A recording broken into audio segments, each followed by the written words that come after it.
Baby ginbunag nga nagagwa ang unod sang tiyan. Ang lapsag nga ginpangalanan kay Mary Rose ginbunag sa bugat nga 2.5 kilogram kag may omphalocele. Alas 4:15 kahapon singhapon sa may sentro sang Banwa.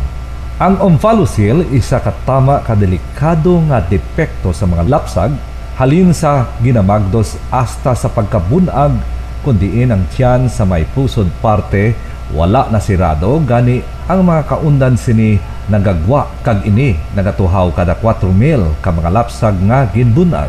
Si Mayor Doc Dennis Superficial nag-check up sa baby kag iya ini ginrefer pinaagi sa PhilHealth sa charity ward sang Iloilo Doctors Hospital para maoperahan dayon kag masirado ang tiyan sang bata. Siling ni Mayor Doc, bangod kay PhilHealth member ang ginikanan sang bata, malibre ang pagbayad sa pagpaopera, doktor, ospital, kag ang mahimong nga balayra na lang amo ang mga test kag mga bulong nga kinahanglanon.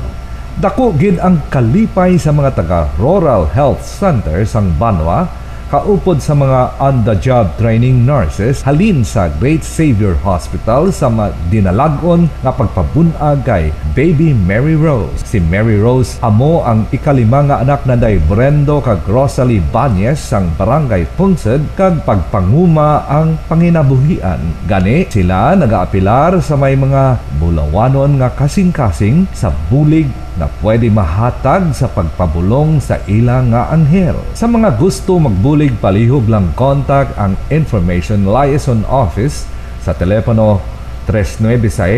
396-8722 o kon email sa ogyon.santabarbara@gmail.com. Baby Mary Rose ginbunag nga nagagwa ang unod sang tiyan.